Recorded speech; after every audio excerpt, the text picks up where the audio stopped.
I'm sure anyone watching this video can admit they would like to experience watching Naruto for the first time again. I'm particularly guilty of this, considering that part of why I created this channel was to continue enjoying Naruto, since I didn't want to rewatch it anymore. Of course, we can't experience the magic of watching Naruto for the first time again. Part of what makes the first watch through so special is that you get to see the power levels naturally progress and wow you. Seeing Orochimaru and Hiruzen make Kakashi and Zabuza's fight look like child's play is spectacular on your first watch. Jumping forward to part 2 is also awesome in the way that we see the Akatsuki slowly show what its members are capable of, all the way to the point where Itachi and Pain's powers blew our minds. It's not all about power though, as it was nice to see these forces from outside the leaf show their backstory. It's interesting to see the Sand Village and Gaara's flashbacks, the Land of Rain and Nagato's flashbacks, and to learn about the other great nations at the Kage Summit for the first time. The purpose of this video is to help recapture some of that magic by looking at the series' power levels from the perspective we had back then. This will give us a peek into what our perspective was back when, for example, Orochimaru terrified a village instead of Kaguya terrorizing a planet. What I first need to do is explain how these top 10 power rankings work. In simple terms, I'll just be ranking the top 10 characters at the end of every major arc, but it will only be based on what we knew at that time in the story. So for example, in the Chunin exams, we are introduced to Jiraiya, and the only ability he shows is his summonings. So when I rank him, I'll only be keeping that in mind, along with only using the statements said at that time. The reason why I will be calling it a power ranking is because I'll be comparing how characters progress after each arc. It'll be similar to NFL power rankings. In the NFL, websites post power rankings for every team after each week of play. The journalists will talk about the stats along with the narratives and the outlooks for each team. This is the same concept but with characters and arcs. When it comes to how I'll do power rankings, it's going to be a very loose and informal list because I'll be working off limited information. I'm going to have to estimate a lot, which might result in me giving ranges for rankings, or mentioning that someone did not make the ranking due to a lack of information. I'll also be talking a lot about the narrative, such as how each character changed our perception of Naruto. So when Orochimaru first enters, I'll be talk about how that changed our perception of how strong someone could be in the show. I also might mention some characters that don't make the final cut because sometimes they're still important to our perception of the series. One example would be Sakura in the Kazekage retrieval arc, since she makes such a significant leap then. Since these power rankings are in chronological order, I'll start with the Land of Waves arc. But before I start with the Land of Waves arc, I want to give a giant shout out to Thunder God for making the graphics for the top 10 lists in this video. He really helped me out a lot here, and recently he also made a really good video that was about picking the perfect group of 5 Kage to fight Madara, so I would highly suggest watching that and just giving him some love for helping me make this video. The first thing I need to address is that if this was a super rigid power ranking, I would say that the top 8 are the 4 Hokage and the 4 current Kage of the Great Nations. It's made clear early on that a Kage is the most powerful person in the village. When Naruto eats ramen with Iruka for the first time, part of why he says he wants to be a Kage is that they are supposed to be the most powerful around. There are some other instances where this is supported, especially when it's said that the 4th Hokage stopped the Nine-Tails Fox. The Nine-Tails Fox at this point was described to be some force of nature. This terrified the Leaf so much that when Naruto ran off in the first chapter, it was treated like a major emergency. I'll be excluding all the Kage except the 4th Hokage and the 3rd Hokage, because we actually know something about them more than just their title. 3 other people I'll be excluding is Iruka, Mizuki, and Ebisu. You could put these 2 above all the Genin if you wanted to be strict, but I'm excluding them because they show none of their abilities. Mizuki and Iruka only use Shuriken in their fight, and Ebisu doesn't fight at all. Again, if you want to be strict, you can put them above the Genin, but I just feel like they're not significant enough power-wise to rank. I think that's all the technicalities for the first list, so I can go ahead and start with number 10. At number 10, I have Sakura of all people. I know it's somewhat hypocritical to have her and not Iruka, but since she's got so much screen time, I feel like she's significant enough. She does actually have a few moments where she does outdo Naruto and Sasuke in this first arc.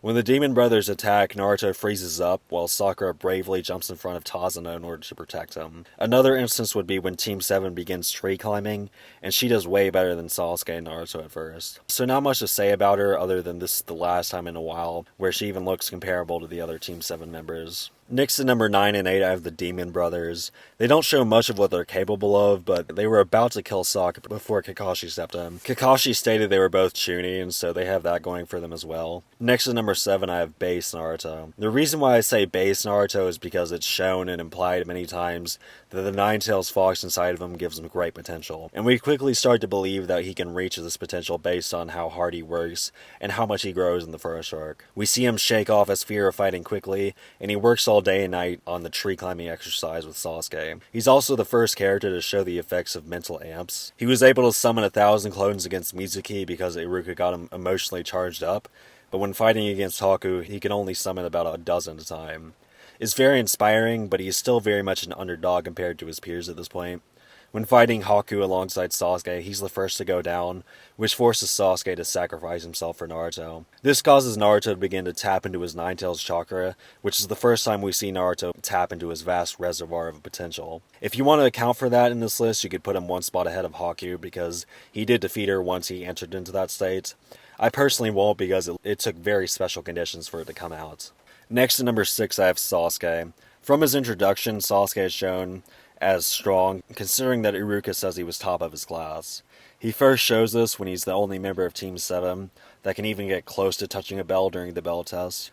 His most impressive feat is when Kakashi is shocked Sasuke can use Fire Style, since Genin aren't supposed to have that much chakra usually. So right off the bat, he comes off as someone that's far ahead of his peers. Going forward, he handles the Demon Brothers well, while Naruto does nothing, and this is where you could say their competitive rivalry starts. Getting outdone by Sasuke here makes Naruto carry his own weight during their first zabuza fight. They also begin to compete against each other during the tree climbing exercise, and this is also about the first time we begin to see it's a friendly rivalry. Sasuke also shows great potential and the willingness to work for it, just like Naruto. He even forces Haku to play her trump card, and taps into some of that potential by using the Sharingan for the first time. I would have put him below Haku though, because he never makes any real progress defeating Haku's ice mirrors. Next to number 5 I have Zabuza, and at number 4 I have Haku. This one is tough because you would think that Zabuza is stronger than Haku, but there's several statements that suggest otherwise. Zabuza first says that even if Kakashi defeats him, that he won't be able to defeat Haku. That may not be true because Zabuza constantly underestimated Kakashi, but he's likely saying here that Haku is stronger than him, unless he means that Kakashi won't be able to beat both Zabuza and Haku in succession. He then goes on to highly praise Haku, and even says that Haku has surpassed him in jutsu. So right there he says that Haku is superior, at least when it comes to ninjutsu. On the other hand, Zabuza was the boss of Haku and took on the more difficult opponent in their final fight together. Being better at ninjutsu is huge though. These two function as the first two major antagonists in the series, and give us a lot of insight into the nature of the world of Naruto. They show us what Jonin can fight like, and show us some of the first water and ice style jutsus in the series. You can swap these two if you want, but based on what we knew up to this point, I personally put Haku ahead. Next to number 3 I have Kakashi. Kakashi quickly shows how much of a power gap there is between him and his students when he blitzes Naruto during the bell test. He's also shown to be a very versatile fighter who uses Earth Style, Water Style, and Lightning Style in the first arc. Like Naruto and Sasuke, he shows some growth in the first arc as well. In his first fight, he does get trapped by Zabuza, but in the rematch he beats Zabuza, Haku saves Zabuza, and then he beats Zabuza again. He also does not pass out from using the Sharingan like he did in the first fight. This supports the idea that Kakashi is rusty, considering that in the middle of the rematch, Kakashi says that he hadn't fought in such intense conditions in a long time. One thing to note is that when he first saw Haku, he said that this wouldn't be the first time Naruto meets someone stronger than him. I don't think this means anything because he was under the impression that Haku was in the Anbu the first time they met. Although another feat that makes Haku look at least relative in the arc is that she's able to sacrifice herself for Zabuza by using her ice mirror before Kakashi could realize it. Anyway, Kakashi is still the pinnacle of characters we get to see fight in the first arc. He shows us how powerful his students could become one day. Next at number 2 I have the third Hokage, and at number 1 I have the fourth Hokage. The reason why I put the fourth ahead is because we know he sealed the nine-tailed fox, whereas the third we know nothing about him.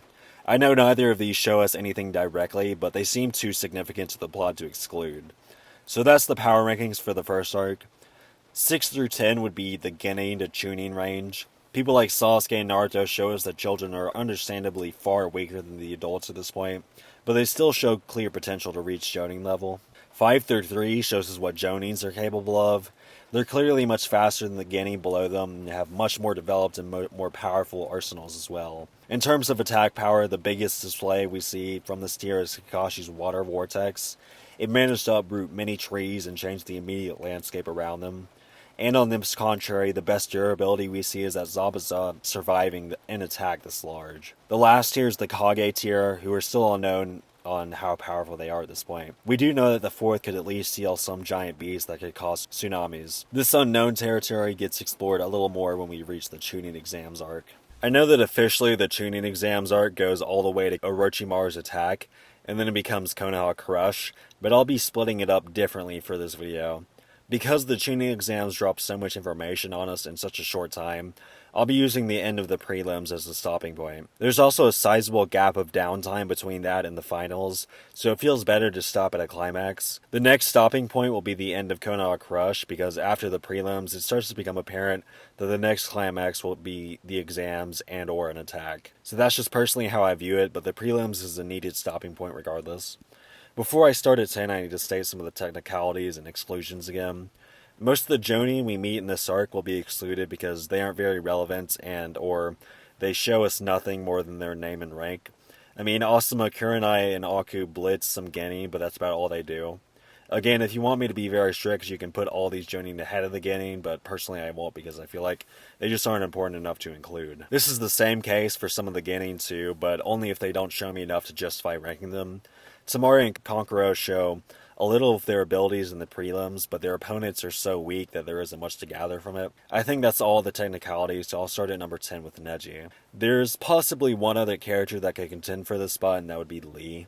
The reason why I put Neji ahead is because when Lee fails to save Team 7 from Team Dosu, it doesn't phase Neji at all, which should imply that Neji feels comfortably stronger than him. If you want to consider the gates, Lee would go into the spot, but I'm not going to because that's a highly situational move. It's the same situation with Naruto and the Nine Tails and Chakra in Part 1. I don't think Sasuke is in contention here because Lee beat him rather easily with leg weights on. Back to Neji though. He and Gaara are the only Genin that actively strike fear into the other participants.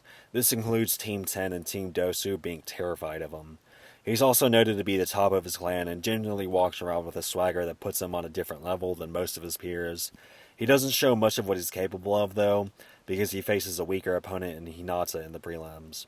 Our perception of Neji is interesting at this point in the story, because he's the other Leaf prodigy along with Sasuke. This was back when the Hyuga could still contend with the Uchiha, and Neji's dojutsu also rivaled Sasuke's. Neji's time in the spotlight was brief, but it definitely wasn't interesting to see.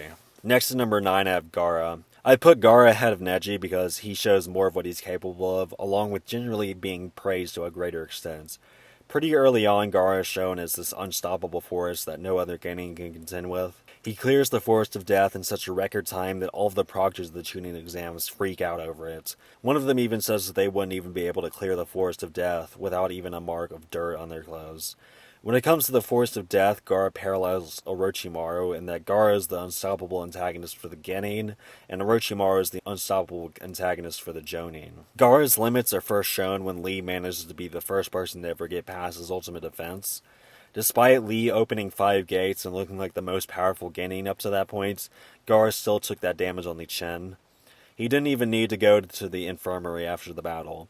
Even though Gaara's godlike presence was tarnished by Lee, he still wins the fight after the most powerful Genin ability was thrown at him, so he's almost just as terrifying because of that. There are still some limits for this though, as Guy was able to brush away his sand with only one arm. So this shows that Gaara's dominance only pertains to the Genin, and that Naruto's generation is still not at adult levels of power yet. Next to number 8 I have Kabuto. At first he doesn't seem powerful at all, but once it's revealed that he's Orochimaru's right-hand man, it at least puts him above Genin level. Shortly after that, his limits are made clear when Orochimaru says he's no stronger than Kakashi, which I would interpret as less than or equal to. He then goes on to take out several Anbu guards protecting Sasuke before fleeing from Kakashi. There's not really much to say about Kabuto at this point other than he and Orochimaru are the first one to show off some of the more darker jutsus. After all, he did manipulate a course to imitate him in order to escape. Next to number 7 I have Guy. Guy is the one other Jonin I'll include because he is significant enough to the plot. He also gets a lot of screen time. Like Kakashi, he blitzes Team 7, and Sasuke even remarks that he's faster than Kakashi. Guy says he's stronger than Kakashi too, but there's no merit behind this statement. One aspect to note about Guy at this stage in the series is that we are left wondering what it would look like if he were to use gates. Kakashi says that the 8 gates makes you more powerful than the Hokage, so this leaves us with a longing for a guy to show us how potent the gates are when a Jonin uses them. The only reason I put him above Kabuto is that he proudly challenges Kakashi, while Orochimaru says that Kabuto is no stronger than Kakashi. There's a lot of gray area here, so you could almost tie them or switch them if you wanted to. Next at number 7 I have Zabuza, Haku, and Kakashi. One arc later, and these three still haven't been passed as the pinnacle of Jonin. Guy shows the potential to be at the top of this mountain too, but because we don't see it actualized, I have to keep Guy at 7. These three are bumped down one spot by the first character who displayed what was beyond what a Jonin was. Despite him fighting 3 Genin, his total control of the situation alone makes you begin to view Orochimaru as more powerful than Kakashi. Another instance that makes you ponder this is when he first uses a large summon in the series. His snakes, elastic neck, and curse marks are our introduction to the dark arts of jutsu. The serious possibility that he's beyond Jonin level is fully solidified when he laughs off Kakashi's Chidori.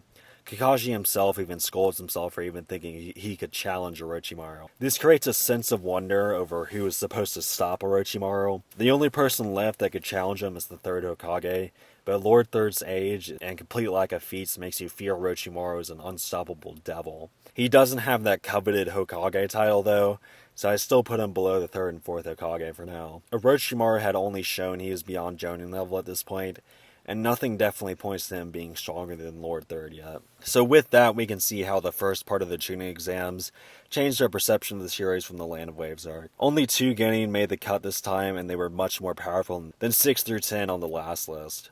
Lee shows the extent of Genin attack power at the time when he wrecks the entire arena while using the 5th gate. Gaara, on the contrary, shows the extent of Genin defense at the time by getting up after getting hit by that. We still see Jonin blitzing Genin though, as Guy did block Gaara's sand just by moving his arm to disperse it. At 7 and 8, we replace Genins in Naruto and Sasuke with Jonins in Guy and Kabuto. These two don't show much, but they show enough to get placed comfortably here. After that, we have the proven and elite Jonin tier of Zabuza, Haku, and Kakashi. These three's abilities are put to shame by the little of what Orochimaru shows, which is why Orochimaru bumps these 3 down a spot. Orochimaru joins the top tier along with the 3rd and the 4th, so more Kage level characters are becoming relevant. We still see nothing new from Lord 3rd and 4th though. The most attack power we see from a character at this point would be Orochimaru's snake summon based on how massive it was. The most defense we see from a character is, I guess, Orochimaru not being phased by Kakashi's Chidori. This arc also introduced a plethora of abilities and shows that each clan has special abilities. We see the Nara clan use its shadow to paralyze others, we see the Aburame clan control insects, and we see the Hyuga clan have its own version of taijutsu. The list just goes on and on. It was just such a treat to see so many new characters show us so many new abilities in such a short amount of time. And they don't show us too much either, which gets us hyped up for the finals. Next is the Konoha Crush arc, and we see a few existing characters prove what they're capable of, along with some new characters as well. For this list, the only technicalities I need to address first is Naruto and Gaara not making the cuts. Gaara's one-tail transformation is too situational to consider, because he was only going to use it to attack a village. Naruto's Toad summoning is also situational, but much less so because he can use it in a life or death situation. Even accounting for Gamabunta is not good enough for him to make this list, as Kakashi should still be fast enough to blitz him before he can even complete the summoning. Personally, I'm saying he misses the cut, but if you want to put him right below Jiraiya because of Gamabunta, that wouldn't be too crazy. Anyway, starting at number 8 through 10, I have Zabuza, Haku, and Kakashi, who are all hanging on by a thread at this point.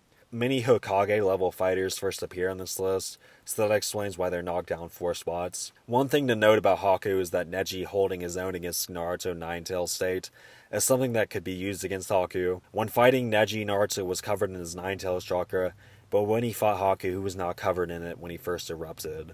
The difference is that Naruto was way more mentally amped in the first instance because he thought Sasuke died. It's just another instance of Haku's power levels having a lot of gray area that makes things complicated. Personally, I lean towards the mental amp being the difference maker. Next at number 7, I have whoever is the unknown member of the Great Trio. The only mention we have of them is that Ebisu says that only a member of the Legendary 3 can contend with each other. So that puts them at least above the Jonin tier. Next at number 6, I have Jiraiya. Being part of the Great Three gets him here alone, but I can't put him any further because he doesn't show us much else. The only ability he shows is his summonings, but Gamabunta is so large that it does give some merit to his title. Gamabunta also did hold his own against the suppressed One-Tails as well. Like the other members of the Great Three, there isn't much known about them, so there also isn't much to say either. Next to number 5, I have the second Hokage, and at number 4, I have the first Hokage. These two finally live up to their title, as the Anbu watching them fight were amazed to see how powerful the Hokage were. I put the first Hokage ahead of the second because his wood style comes off as more effective than the second's water style. In the manga, the first Hokage is also the one to use the darkness genjutsu on Hiruzen. I put these two below Hiruzen though because Hiruzen did manage to land explosive tags on them that were powerful enough to blow off one of their legs. Hiruzen also later went on to seal them despite being trapped in the darkness genjutsu. Next to number 3, I have Hiruzen. I just explained why he's above the previous Hokage, but as for why he's below Orochimaru is that he's lost to him. Orochimaru does say that a younger Hiruzen would have defeated him, so you could put young Hiruzen ahead of Orochimaru if you wanted to.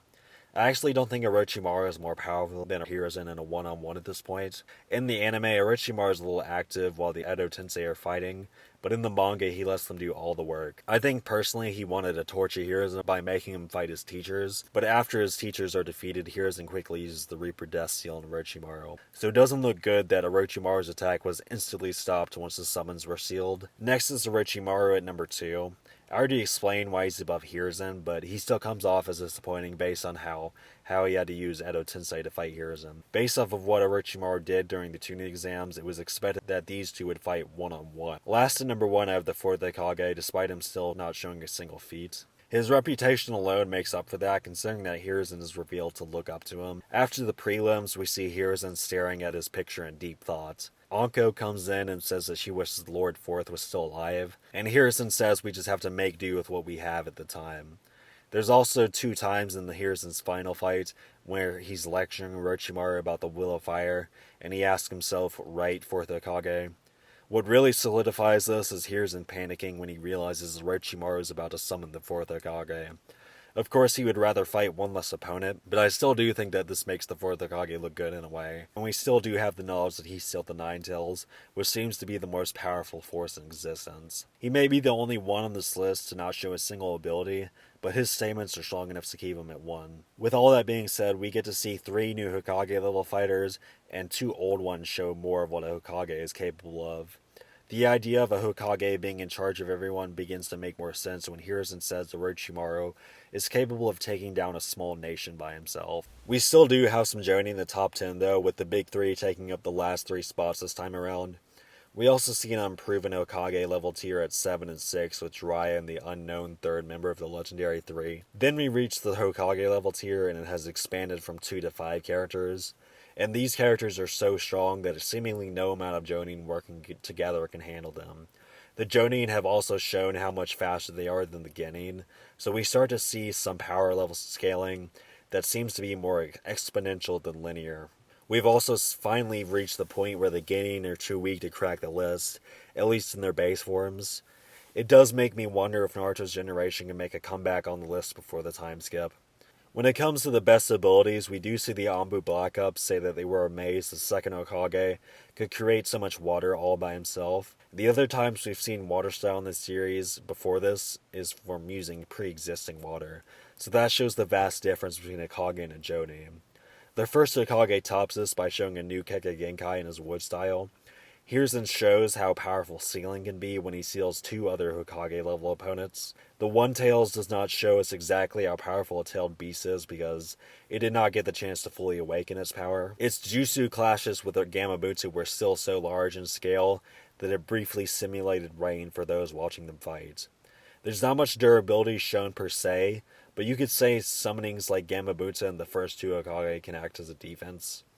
2 small things to note is that Kabuto was the first to show medical ninjutsu when he heals Hinata during the Chunin exam final. The other thing is Orochimaru first showing what a curse seal is like when he gives Sasuke a curse mark. The next arc is the Sannin Showdown arc. I'd actually originally thought that Itachi had his own arc, but it turns out those 10 or so chapters are considered to be in the Sannin's arc. Usually I would split these into 2 arcs, but there's not enough of a change to the list if I were to do that. The only notable exclusion I have to make for this arc is Kisame. He doesn't show much other than his sword has the ability to absorb others' chakra, which certainly has a lot of potential, but he doesn't show enough to comfortably put him in the top 10. Anyway, 10 and 9 are Kakashi and Haku, respectively. After 3 lists, Zabuza has finally missed the cut, and Kakashi and Haku may not make the next one either. At number 8 through 5, I have Jiraiya, the second Hokage, the first Hokage, and then Tsunade. Although there was a lot of anticipation built up about how powerful Jiraiya was, Tsunade teased us by poisoning him before the showdown. He does show us some of his abilities, but he's so weakened that they're disappointing. We learn he can use a Rasengan, but Naruto's the one who uses it in the showdown. The fact that Naruto's Rasengan beat Kabuto gives you faith that Jiraiya's Rasengan is far more potent. We also see him show some of his elemental affinities like Earth and Fire style too. A weakened Orochimaru did a number on weakened Jiraiya, so that's why I still have him below the first 2 Hokage. Personally, I think that they had a much better showing, and they were able to push Hiruzen, who was able to push a healthy Orochimaru. When it comes to Tsunade, I place her ahead of the Hokages because she had a great showing against Orochimaru. Her fear of blood caused her to have to stop fighting for half of the fight, but as soon as she shook that, she took over the Sannin showdown. Granted, the other 2 Sannin were significantly weakened. Manda, however, was not weakened, and she was able to defeat him with Gamabunta's giant sword. After that, she punched Orochimaru once, and it forced Orochimaru to retreat. It's very debatable over if she outperformed the first and second Hokage, so if you want to put them ahead, that's fine. Some of her abilities put her over the hump for me, but I'll get to that later. At number 4 and number 3, I have Hiruzen and healthy Orochimaru. I should clarify that this list is going to be ranking current characters at their peak. If I was ranking sick Orochimaru, would at least be lower than healthy Jiraiya. Next at number 2, I have the 4th Hokage. The only 2 things we learn about him is that he created the Rasengan, and that Jiraiya said everyone pales in comparison to him as a ninja. So it's nice to finally learn at least one of his jutsu, but more importantly, this confirms the concept of him being the strongest in the known shinobi world.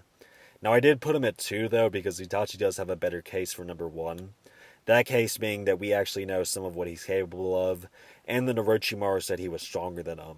So these are 2 characters that ascend Sannin and old Hiruzen levels, but I give the nod to Itachi because he actually fights them.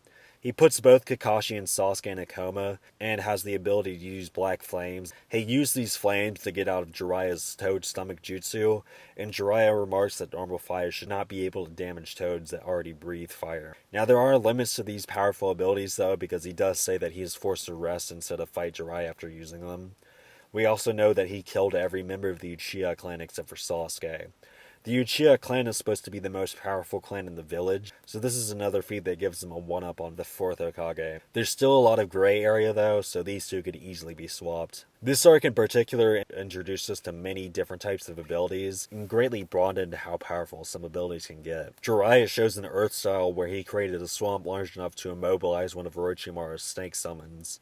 His combination attack with Gamabunta also is by far the largest elemental attack we have seen so far. As for the new abilities, Tsunade and to a lesser extent Kabuto show us the usefulness of the medical side of ninjutsu. Kabuto is able to immobilize muscles just by touching them. When he was hit by Naruto's Rasengan, all he had to do was touch Naruto's chest to shut his heart down. Tsunade uses her medical ninjutsu to mainly aid herself in contrast to Kabuto, who mostly harms others by using it. She's touted to have the ability to heal anything. When Jiraiya needs Kakashi and Sasuke brought out of a coma, he has complete faith she can do it.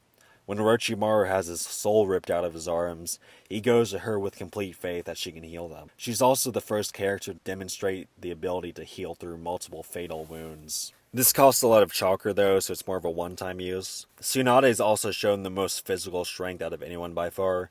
She leveled a several-story building with 1 hit, and forced Orochimaru to retreat after 1 punch. She also was so strong that she could use Gamabunta's giant sword to pin Manda. So she's using a sword hundreds of times bigger than her, and exerting enough strength to defeat the strongest animal summon in the series so far. Itachi's introduction also had a sense of novelty to it, in that he showed us more about Dojutsu and Genjutsu. His Genjutsu is so strong that he's able to use Kurenai's own Genjutsu against her. It goes even farther than that though.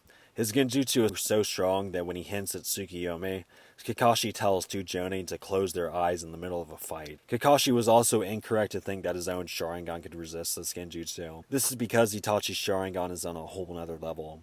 The Mangekyo Sharingan is as great as assets, and apparently can't be awakened by those outside of the Uchiha clan. So this eliminates the possibility of Kakashi activating it, but it does create the opportunity of Sasuke obtaining it. This arc really expanded upon various types of jutsu, mostly thanks to new characters Itachi and Tsunade. This only leaves us with 2 Jonin tier level fighters left with Kakashi and Haku. After that, you have a Sani level tier, more or less, and then the highest 2 are the only ones we know to surpass that level. Next is the Sasuke retrieval arc.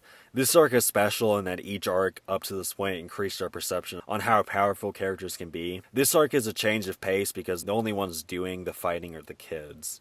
The only change to the list I have for this arc is healthy Kimimaro entering at 9, bumping out Haku. The reason why Kimimaro is so high is that when Orochimaru says that if he had not gotten sick, Hiruzen would have smoothly been assassinated. So this means that he would fight next to the first and second Hokage and carry his own weight. This at least puts him ahead of Kakashi, considering that Orochimaru laughed off any threats Kakashi directed towards him. I'm still not going to put him ahead of Jiraiya though, as I don't think Orochimaru was saying Kimimaro was relatively close to him in power. Otherwise, he would have said that like when he said Itachi was stronger. When it comes to what is introduced to us in this arc, we see many unorthodox abilities from the Sound 5. Taiuya shows his auditory genjutsu and the ability to control 3 giants that absorb chakra. Kidomaru shows the ability to use webs. Sakan and Ukon are 2 fighters in one that could survive being cut in half. Kimimaro can use his own bones as offense and defense. What all these characters show is the full power of the curse mark, which helps us see why Orochimaru gave it to Sasuke in the first place. Other than that, there's not much new happening power level wise. So that concludes everything we know right up to the point of the time skip. We had a total of 21 characters make the list at least once, and only 9 of those characters were able to stay on the list permanently after making the list for the first time. No one made a comeback onto the list after being cut, but I can definitely see that happening eventually. If we compare the first and last list, we see 7 new people added, knocking Kakashi down from 3 to 10. The only person that kept their same position through multiple lists was Itachi at 1, but if you feel like the 4th Hokage should have been 1, you could say him too. There's not much else to say to summarize, as I did that at the end of every list. Going forward, there is mainly anticipation built around how powerful Team 7 will be, and what the Akatsuki are planning to do after the time skip. All 3 Genin and Team 7 are going to train with a Sannin during this time, so it makes us wonder if they'll finally reach adult levels of power. Sakura in particular is exciting because she might finally gain some abilities and start pulling her own weight in fights. Kakashi is also included because many times in part 1 he hints that he's rusty, so he might train as well. The Akatsuki are revealed to have a handful of members too, but their goals aren't clear yet. There's no clues as to why they want the Nine Tails either. Our best guess is what they would want to harness its power, or make Naruto join them so that they can use the Nine Tails Jinchuriki. I'm going to have to end the video here because it's a great stopping point. Please let me know if you enjoy this video by liking it, because this is something totally new that I'm doing. I have no idea how y'all will react to it. If y'all do receive it well, I'll consider making a part 2 to this and doing other power ranking videos on other groups of characters in Naruto as well. Last thing I want to say is another big shout out and thanks to TG for making the graphics for this video. They turned out spectacular. Anyway, if you enjoyed this video, please leave a like and subscribe if you want to see more videos in the future. Comment something if you have something to say. And thank y'all for watching, and I guess I'll see y'all next time.